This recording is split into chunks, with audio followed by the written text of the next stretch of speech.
Hello everyone, আপনারা দেখছেন Bengali trading YouTube channel. Bengali trading YouTube চ্যানেলে আপনাদের স্বাগত জানাই। আজ আমি আপনাদের শেখাবো যে কিভাবে কোম্পানির ফান্ডামেন্টাল স্টাডি করবে। তো এই ভিডিওটা আপনারা খুবই মনোযোগ সহকারে দেখবেন, খুবই জরুরি। ফান্ডামেন্টাল বোঝাটা খুবই জরুরি, তাই আপনারা অন্যদিকে মাথা না দিয়ে শুধুমাত্র এই ভিডিওটার দিকে ফোকাস করুন, কারণ এটা খুবই ফান্ডামেন্টাল বোঝা খুবই জরুরি। আর যেগুলো আমি বলবো নোট করতে, সেগুলো নোট ডাউন করে রাখবেন, ঠিক আছে? তো প্রথমত আপনাদের কোম্পানি ফান্ডামেন্টাল বা ব্যালেন্স শিট দেখার জন্য স্কিনার.ইন সাইটে গিয়ে সেখানে লগ ইন করে নিতে হবে, ঠিক আছে? বুঝতে পেরেছেন? তো সেখানে আপনারা কোম্পানির ব্যালেন্স শিট বা ফান্ডামেন্টাল সমস্ত কিছু দেখতে পারবেন বা চেক করতে পারবেন।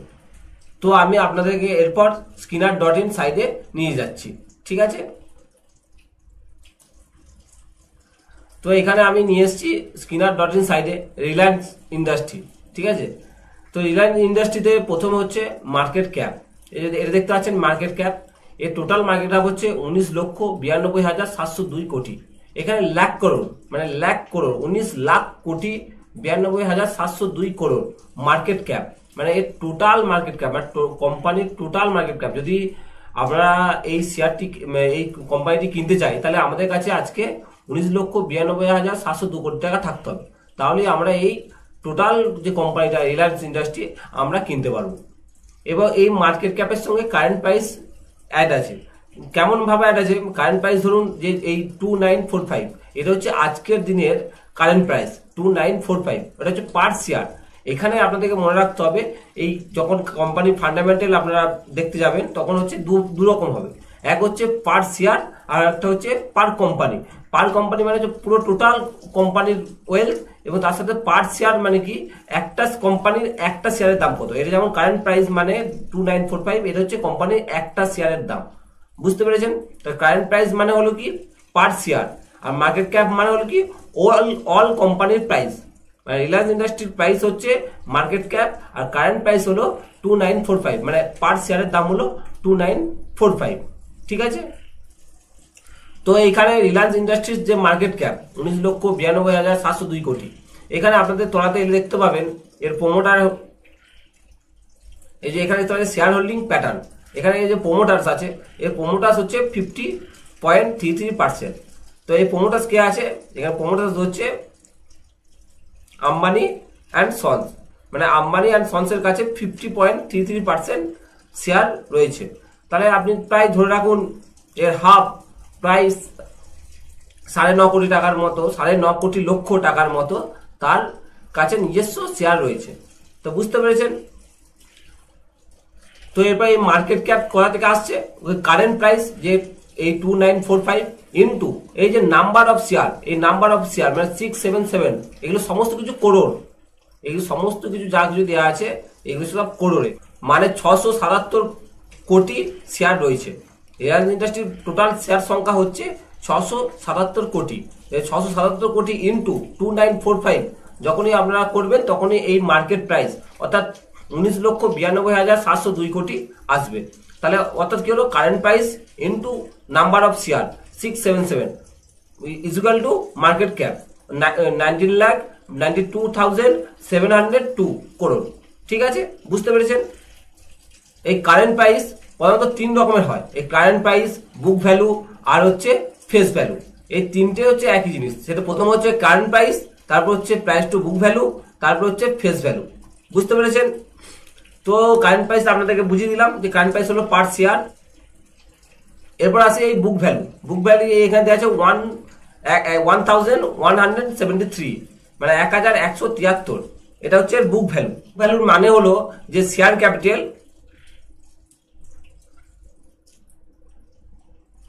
এই যে শেয়ার ক্যাপিটাল বা ইকুইটি ক্যাপিটাল প্লাস রিজার্ভ। এখানে ইকুইটি ক্যাপিটাল হচ্ছে 6,766, এবং প্লাস হচ্ছে রিজার্ভ 7,86,715। এইটা প্লাস হচ্ছে এইটা, মানে ইকুইটি ক্যাপিটাল বা শেয়ার ক্যাপিটাল প্লাস রিজার্ভ। বুঝতে পেরেছেন? তো এই ইকুইটি ক্যাপিটাল প্লাস রিজার্ভকে যদি নাম্বার অফ শেয়ার অর্থাৎ 677 এই নাম্বার অফ শেয়ার দিয়ে ভাগ করে দেন, ঠিক আছে? তাহলে সেটা বুক ভ্যালু চলে আসবে। বুঝতে পেরেছেন? তো এরপর আসা যাক ফেস ভ্যালু। ফেস ভ্যালু অর্থাৎ হচ্ছে শেয়ার ক্যাপিটাল অর্থাৎ ইকুইটি ক্যাপিটাল, শুধুমাত্র ইকুইটি ক্যাপিটাল। এই ইকুইটি ক্যাপিটাল ভাজিত যদি আপনারা নাম্বার অফ শেয়ার করে দেন তাহলে সেটা ফেস ভ্যালু এসে যাবে। তাহলে কি বললাম যে এই যে টোটাল যে শেয়ার আছে, টোটাল শেয়ার আছে 677 কোটি, ভাজিত আপনাকে করতে হবে কি শেয়ার ক্যাপিটাল অর্থাৎ ইকুইটি ক্যাপিটাল। ইকুইটি ক্যাপিটাল আর শেয়ার ক্যাপিটাল একই জিনিস। তো এই ইকুইটি ক্যাপিটাল ভাজিত নাম্বার অফ শেয়ার করে দিলে আপনাদের চলে আসবে ফেস ভ্যালু। ওকে, বুঝতে পেরেছেন? তো এই ফেস ভ্যালু বা ইকুইটি ক্যাপিটাল, যে এই ইকুইটি ক্যাপিটাল কি বলুন তো, ইকুইটি ক্যাপিটাল হচ্ছে যখন কোম্পানি শুরু করেছিল, যখন কোম্পানি প্রথম শুরু হয় তখন সে এই টাকা নিয়ে মার্কেটে এসেছিল। 6,766 কোটি টাকা নিয়ে কোম্পানি শুরু করেছিল। বুঝতে পেরেছেন? এই 6,766 কোটি টাকা নিয়ে সে মার্কেটে শুরু করেছিল। তো এটাই হচ্ছে তার ফেস ভ্যালু। মানে তখন সে মার্কেটে যখন সে শুরু করেছিল বা কোম্পানি নতুন এসেছিল তখন সে 6,766 কোটি টাকা নিয়ে মার্কেটে এসেছিল। এটাই হচ্ছে ফেস ভ্যালু। তো এরপর আসা যাক স্টক পি, মানে পি রেশিও অর্থাৎ প্রাইস টু আর্নিং রেশিও। তো প্রাইস টু আর্নিং রেশিও এখানে দু রকম ভাবে হয়, এক হচ্ছে পার কোম্পানি আর হচ্ছে পার স্টক। তো প্রাইস আর্নিং রেশিও মানে হচ্ছে প্রাইস ডিভাইডেড আর্নিং, অর্থাৎ প্রাইস হচ্ছে মানে হচ্ছে নেট প্রফিট আর আর্নিং মানে হচ্ছে টোটাল মার্কেট ক্যাপ। বুঝতে পারছেন? আর্নিং মানে হচ্ছে টোটাল মার্কেট ক্যাপ আর প্রাইস মানে হচ্ছে নেট প্রফিট। তাই নেট প্রফিটের সাথে ডিভাইডেড করে দিলে আর্নিংকে সেটা পি রেশিও আসবে। সেটা হচ্ছে অল কোম্পানি, মানে পার কোম্পানির এটা পি রেশিও তখন বেরিয়ে আসবে। এরপর যখন আপনারা পার শেয়ারের পি রেশিও বুঝবেন তখন কি করে বুঝবেন, কারেন্ট যে price, current market price divided হচ্ছে টোটাল নেট প্রফিট। তাহলে এখানে যদি আপনারা যখন দেখবেন এই কারেন্ট প্রাইস হচ্ছে 2945, ঠিক আছে, ভাজিত আপনাদেরকে যেতে হবে টোটাল হচ্ছে net profit. Total net profit হচ্ছে 78,207, ঠিক আছে, 78,207 ভাজিত আপনাদেরকে করতে হবে কি কারেন্ট প্রাইস। বুঝতে পেরেছেন?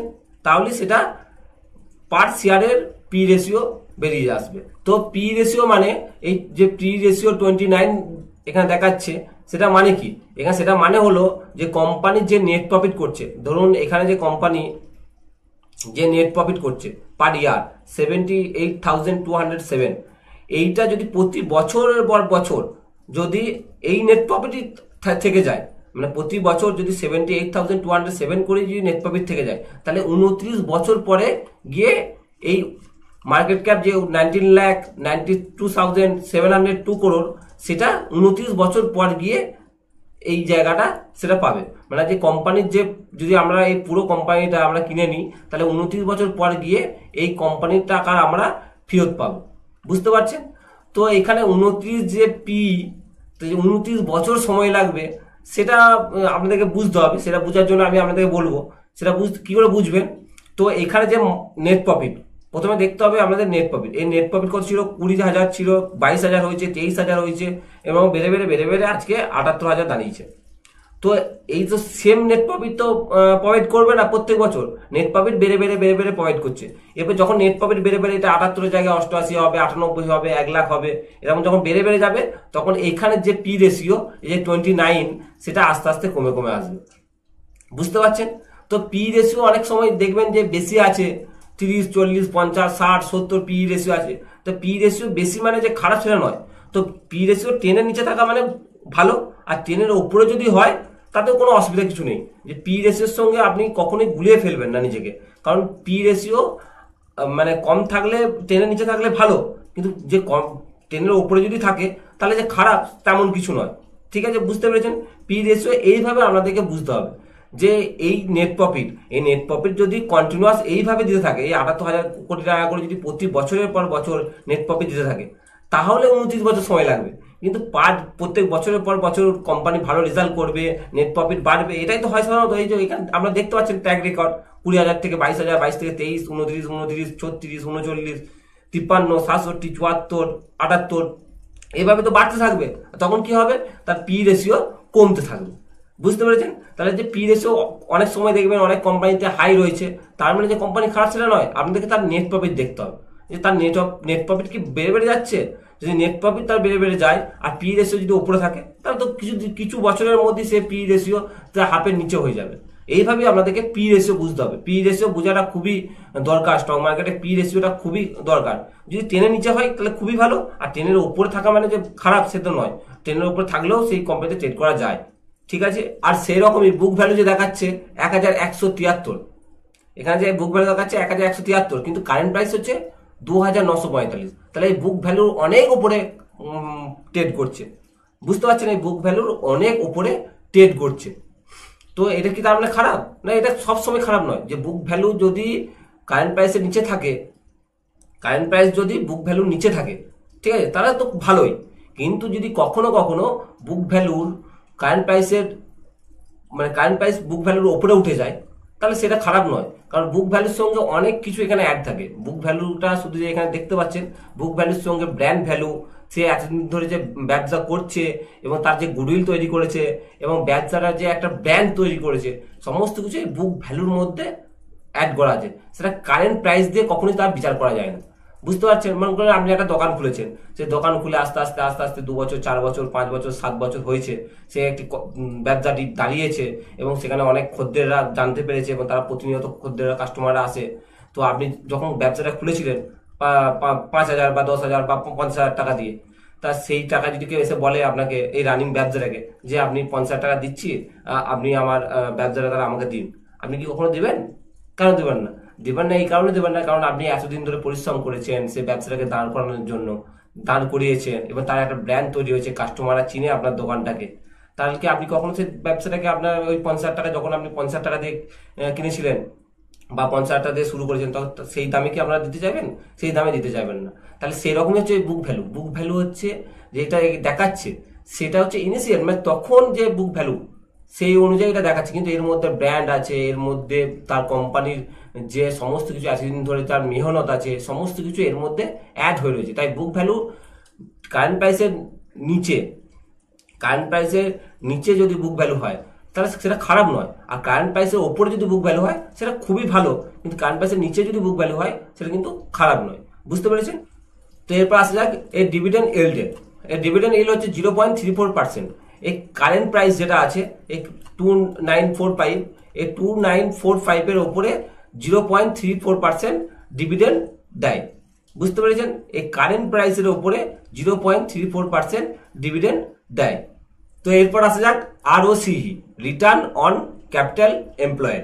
রিটার্ন অন ক্যাপিটাল এমপ্লয়েড যদি 30% এর বেশি হয়, রিটার্ন অন ক্যাপিটাল এমপ্লয়েড যদি 30% এর উপরে হয়, তাহলে সে হচ্ছে গ্রেট কোম্পানি। তাহলে এই কোম্পানিতে সবসময় যদি কোম্পানি শেয়ার যদি নেমেও থাকে, খুব তাড়াতাড়ি এই কোম্পানির share all time high achieve করে। তা 30% এর উপরে যে কোম্পানি ROCE প্রোভাইড করে সেটা হচ্ছে গ্রেট কোম্পানি। তো আপনারা বিশেষত আপনারা 20% এর উপরে যে ROCE যদি থাকে সেই কোম্পানিতে আপনারা ট্রেড নিতে পারেন। তাহলে ROCE কত পার্সেন্ট হতে হবে? অ্যাবাভ 20%। 20% এর উপরে যদি ROCE থাকে তাহলে আপনারা সেই কোম্পানিতে ট্রেড নিতে পারেন, ঠিক আছে। এরপর আসা যাক ROE, রিটার্ন অন এমপ্লয়েড। এই ROE শুধুমাত্র যে ব্যাংকিং সেক্টর আর নন ব্যাংকিং সেক্টর, যে ব্যাংকিং সেক্টর আর নন ব্যাংকিং যে ফাইন্যান্স সেক্টরগুলো আছে সেইখানে এটি প্রয়োগ হবে ROE। বুঝতে পেরেছেন? কারণ ROE-তে যে যা কিছু আছে, এই যে ROCE-তে যেগুলো আছে সেগুলো হচ্ছে ওই যে বোরিংস আছে, যে ধার আছে, সেই ধার তো খুবই একটা খতরনাক জিনিস। সেই ধারগুলোকে আমি বলি অ্যাভয়েড করতে, যে কোম্পানির ডেট আছে সেই কোম্পানিগুলোকে আপনারা অ্যাভয়েড করবেন।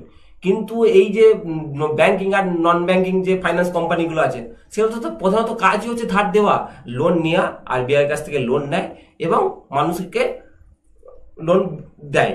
তা ওইখান থেকে RBI কাছ থেকে 4% মনে করলেন লোন ইন্টারেস্টে সে টাকা ধার নিচ্ছে এবং সেটা মার্কেটে গিয়ে 6%, 8%-এ সে ব্যাংকিং মানুষকে টাকা দিচ্ছে।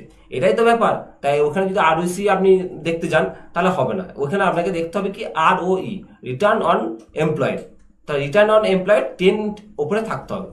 বুঝতে পেরেছেন? 10%-এর ওপরে রিটার্ন অন এমপ্লয়েড থাকলে আপনারা ট্রেড নেবেন, নাহলে ট্রেড নেবেন না। বুঝতে পেরেছেন? তো এরপর আসা যাক প্রোমোটার হোল্ডিং। এই যে প্রোমোটার হোল্ডিং, এখানে প্রোমোটার হোল্ডিং মানে হচ্ছে 50.3, মানে 50%-এর উপরে প্রোমোটার হোল্ডিং নেয়। এখানে প্রোমোটার কে? তো এখানে গেলে আপনি নিচে দেখতে পাবেন শেয়ার হোল্ডিং প্যাটার্নে গেলে এখানে প্রোমোটার হচ্ছে Ambani and sons. Ambani and সন্সের কাছে 50.33% শেয়ার নিয়ে রাখা আছে। বুঝতে পারছেন? তাহলে কোম্পানির এখানে যদি দেখেন কোম্পানির মার্কেট ক্যাপ কত, 19,92,702 কোটি, তার মধ্যে 50% ধরুন প্রায় 9.5 কোটি, প্রায় 9.5 কোটি টাকার 9.5 লক্ষ কোটি টাকার তার কাছে স্টক রয়েছে। তো বুঝতে পেরেছেন? তো এই প্রোমোটার হোল্ডিং নিয়ে অনেক জায়গায় শুনতে পাবেন যে প্রোমোটার হোল্ডিং সবসময় বেশি থাকতে হবে, 70%, 80%, 90% থাকতে হবে, তাহলেই ভালো, তাছাড়া বাকি যদি কম থাকে তাহলে খারাপ। তেমন কিছু নয়, প্রোমোটার হোল্ডিং নয়, আপনাকে যেতে হবে শেয়ার হোল্ডিং প্যাটার্নে। এই যে শেয়ার হোল্ডিং প্যাটার্ন আছে সেখানে গিয়ে আপনাকে দেখতে হবে, সেখানে গিয়ে এখানে দেখতে হবে কোনটা আপনার স্ট্রং হ্যান্ডের কাছে আছে না উইক হ্যান্ডের কাছে আছে। এখানে যেমন দেখুন প্রোমোটার হচ্ছে 50% আছে, 50%-এর উপরে, এফআইআই আছে 21.75% এবং ডিআইআই আছে 17.30% এবং গভর্নমেন্টের আছে 0.19% এবং পাবলিকের আছে 0.43%। তো বুঝতে পেরেছেন? তো এইখানে যেটা টোটাল মানে আছে 50, 20 এবং 17, প্রায় ধরুন 70, 80, 90%, প্রায় 90% আছে স্ট্রং হ্যান্ডের হাতে। বুঝতে পেরেছেন? 90% আছে স্ট্রং হ্যান্ডের হাতে আর 10% আছে উইক হ্যান্ডের হাতে। পাবলিক মানে হচ্ছে রিটেল ইনভেস্টার, রিটেল ইনভেস্টার হচ্ছে উইক হ্যান্ড, কারণ তারা খুবই সহজেই ভয় পেয়ে যায়, স্টক তারা কখনোই হোল্ড করতে পারে না, একটু লাভ পেলেও বিক্রি করে চলে আসে, একটু লস হলেও বিক্রি করে দিয়ে ভয় চলে যায়। তাই আপনাকে বুঝতে হবে যে কার হাতে মানে স্ট্রং হ্যান্ডের হাতে আছে না উইক হ্যান্ডের হাতে কোম্পানির স্টক আছে। বুঝতে পেরেছেন? যেমন এখানে এলে দেখতে পাবেন, আপনাদেরকে নিয়ে যাচ্ছি, ধরুন আইসিআইসিআই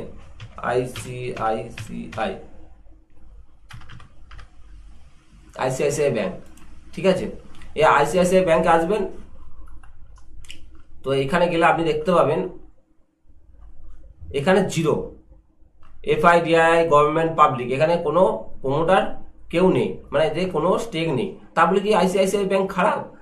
যার মার্কেট ক্যাপ 8,80,761 crore, মানে এত টাকার 8,80,000 কোটি টাকার তার মার্কেট ক্যাপ, এবং তার নেট প্রফিট প্রোভাইড করছে প্রতি বছরের পর বছর ধরুন 35,000, 46,000, 47,000 কোটি টাকা, 47,000 কোটি টাকা সে মার্কেট নেট প্রফিট প্রোভাইড করছে। তাহলে সেই কোম্পানি কি খারাপ? কিন্তু তার শেয়ার হোল্ডার এখানে দেখুন তার প্রোমোটার হোল্ডিং 0%, তাহলে কি খারাপ? এখানে আপনাকে দেখতে হবে তার শেয়ার হোল্ডিং প্যাটার্নে এসে যে স্ট্রং হ্যান্ডের উপরে আছে না উইক হ্যান্ডের নিচে আছে। এখানে পাবলিক মানে হচ্ছে উইক হ্যান্ড, তো এখানে এফআই 45%, ডিআই হচ্ছে 44%, তাহলে এখানে দুজনেই মিলেই 90% স্টক এখানে অ্যাকুমুলেট করে গেছে। এফআই মানে হচ্ছে ফরেনের যে কোম্পানিগুলো আছে বা ফরেনের ইনস্টিটিউশন যেগুলো আছে, তারা হচ্ছে ভারতবর্ষের যে কোম্পানি আছে সেখানে বাইং করে। বুঝতে পেরেছেন? ধরুন ফরেনে ফিক্সড ডিপোজিটের দিচ্ছে এমন করুন 4% বা 3%, এখানে এসে তারা ইকুইটি মার্কেট থেকে ধরুন 6%, 7%, 8% টাকা গেইন করতে পারছে। তাই তারা ওইখানে ফিক্সড ডিপোজিট না করে তারা আসে ভারতের স্টক মার্কেটে, সেখানে এসে তারা ইনভেস্ট করে। বুঝতে পেরেছেন? আর ডিআই হচ্ছে ডোমেস্টিক ইনস্টিটিউশন, মানে যেগুলো হচ্ছে আমাদের মিউচুয়াল ফান্ড, যত সব মিউচুয়াল ফান্ড আছে সেই মিউচুয়াল ফান্ডগুলো এগুলোকে সমস্ত কিছু নিয়ে এটা ডিআইআই বলে। আর এই গভর্নমেন্ট হচ্ছে আমাদের ভারত সরকারের যে স্টেক নিয়ে আছে, ভারত সরকারের যে স্টেকগুলো নিয়ে আছে, এখানে ভারত সরকার দেখুন 0.28% নিয়ে আছে। এখানে গভর্নমেন্ট যখন ক্লিক করবেন এখানে প্রেসিডেন্ট অফ ইন্ডিয়া দেখাবে, মানে প্রেসিডেন্ট অফ ইন্ডিয়ার নাম করে এখানে শেয়ার স্টক কিনা হয়। আর এই পাবলিকে যখন আসবেন তখন এখানে পাবলিকের নাম থাকবে। যদি 1%-এর উপরে কোনো মানুষ এই কোম্পানির 1%, ধরুন এই আইসিআইসিআই ব্যাংক, এখানে আইসিআইসিআই ব্যাংক মানে হচ্ছে 8,80,761 কোটি, এর যদি 1%, ঠিক আছে, 8 লক্ষ কোটি টাকার 1% মানে প্রায় ধরুন 8,000 কোটি টাকা, 8,000 কোটি টাকার যদি কেউ স্টক কিনে, ঠিক আছে, তাহলে সে এই যে এখানে আপনি পাবলিকে গিয়ে তার যদি 1% স্টেক থাকে তো এখানে শো করাবে। তো এখানে 1% তাকে স্টক কিনতে হবে। তো 1% স্টক কিনলে তার পাবলিকে গিয়ে তাকে দেখাবে যে ইনার 1% স্টক তার কিনা আছে। তো আপনারা বুঝতে পারলেন তাহলে promoter holding pattern, promoter holding কি? তো প্রোমোটার হোল্ডিং যে সর্বসময় বেশি বেশি হতে হবে, 60%, 70%, 80% প্রোমোটার হোল্ডিং থাকতে হবে তার কোনো মানে নেই। আপনাকে দেখতে হবে স্টক, তার আপনি যে স্টকটা কিনছেন সেটা কি স্ট্রং হ্যান্ডে আছে না উইক হ্যান্ডে আছে।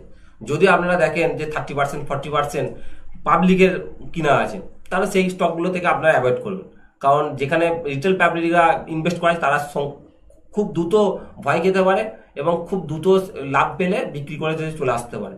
তার যেখানে হচ্ছে এফআইআই, ডিআইআই, প্রোমোটার এবং তার সঙ্গে গভর্নমেন্ট স্টেক বেশি নেওয়া আছে, সেই কোম্পানিগুলোতে আপনারা স্টেক নেবেন। তো সেখানে যদি প্রোমোটার হোল্ডিং মানে যে প্রোমোটার যে কোম্পানির মালিক তার যদি 20% কেন 0% স্টেক থাকে এবং তার সঙ্গে যদি এফআইআই, ডিআইআই ভালো একটা পার্সেন্ট স্টেক নেওয়া থাকে, তাহলে আপনাদের কোনো অসুবিধা নেই, সেটা ওকে। বুঝতে পেরেছেন? তো এরপর আসা যাক প্লেস পার্সেন্টেজে। প্লেস পার্সেন্টেজ হলো যে 0.28% প্লেস রাখা আছে। 0.28% টোটাল কোম্পানির উপরে নয়, এই যে 16,36,316 কোটি তার উপরে নয়, এই যে প্রোমোটার যতটা হোল্ডিং নিয়ে আছে, ধরুন এখানে প্রোমোটার যে হোল্ডিং নিয়ে আছে 71.8%, এই 71.8% মধ্যে 0.28% সে বাধা দিয়েছে, কোনো ব্যাংকে বাধা দিয়েছে সেখান থেকে টাকা নেওয়ার জন্য। মনে করুন ধরুন এই টাটা কনসালটেন্সি বা টাটা সন্সের যে কোম্পানি, এর প্রোমোটার যে টাটা সন্স, সে টাটা সন্সের কোনো টাকার প্রয়োজন আছে, সে এরকম প্রয়োজন থাকতে পারে যে টাটা কোম্পানিটা যে টিসিএস কোম্পানিটা তার খুব সস্তা মনে হচ্ছে, সে এখানে সে বাইং করবে, কিন্তু তার কাছে তার পয়সা নেই। সে কি করলো, তার যে হোল্ডিং রয়েছে 71% যে শেয়ার হোল্ডিং রয়েছে, সেই হোল্ডিং নিয়ে ব্যাংকের কাছে গেল এবং বলল যে আমার এই 71% স্টেক নিয়ে আছে টিসিএস এ, এই স্টকগুলি আপনি প্লেস করুন। সেখান থেকে 0.28% সে প্লেস করলো এবং বললো সে 0.28% প্লেস করে আমাকে এই টাকা দিন। বুঝতে পেরেছেন? সেই টাকা নিয়ে এসে তারা ধরুন যে টাটা টিসিএস এ তারা বাইং করলো। বুঝতে পারছেন?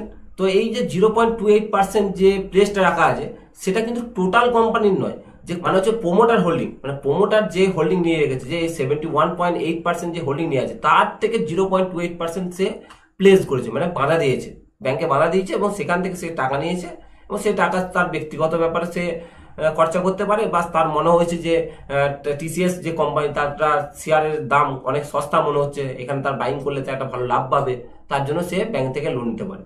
তো আপনারা বুঝতে পেরেছেন এই প্লেস পার্সেন্টেজ মানে কি। তো এরপর আসা যাক debt to equity. Debt to equity, তো সবসময় আপনাদেরকে এটা মাথায় রাখতে হবে, ডেট টু ইকুইটি 0.25% নিচে হতে হবে। বুঝতে পারছেন কি?